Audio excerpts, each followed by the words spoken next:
4, 3, 2, 1, bắt đầu. Như vậy là trong trận đấu này, DTH Đại học Công nghiệp Thành phố Hồ Chí Minh cơ sở miền Bắc cũng chỉ có thể đưa một cầu thủ được vào sân thi đấu.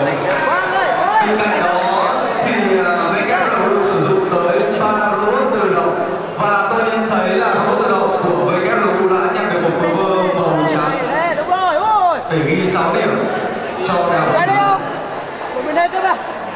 Theo như tôi quan sát thì sau khi nhận cover màu trắng, robot tự động của WRU đã tiến đến khu vực rổ của mình, có lẽ một nơi để tranh đoạt giải bóng cả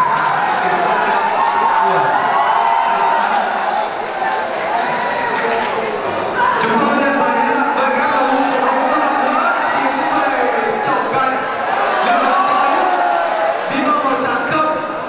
rất đáng tiếc, đã có một sai số nhỏ khi tiếp cận tới rổ của cover màu trắng này. Người điều khiển bàn tay của WRU đang nỗ lực hỗ trợ cho robot tự động của mình để có thể lấy. Đừng cái vỗ tay chứ. Có vẻ như với lần đầu tiên tham dự cuộc thi Robocon, DTH đến từ Đại học Công nghiệp Thành phố Hồ Chí Minh cơ sở miền Bắc đã chưa được thành công lắm. Tuy nhiên đây sẽ là một cơ hội tốt để họ có thể cọ sát và rút kinh nghiệm trong những lần thi sau. Đã thành công rồi, 12 điểm từ đối phương màu vàng cho đội WRU.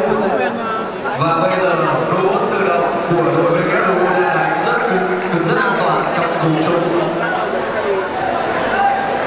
Rất tiếc cho WRU, nếu như họ thành công trong việc nhấc được khối vương màu trắng thì họ sẽ giành một chiến thắng Govinda. một chiến thắng Govinda.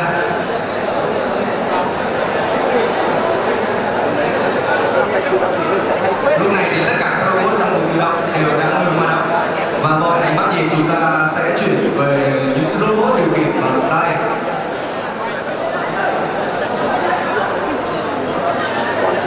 Anh thắng có thể là điều khiển bàn tay của các robot rất khéo léo rồi, bởi vì đây đã là trận thứ hai rồi mà tôi thấy là chưa hề có một sự rơi nào.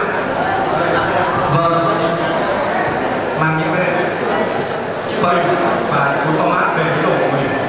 phải nói là đây là một trận rất là tỉ mỉ và cẩn thận đúng không ạ?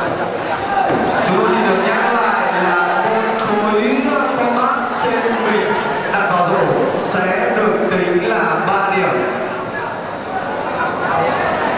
Ngoài ra thì các robot điều khiển bằng tay có thể đi nhặt các bình và format ở dưới sân.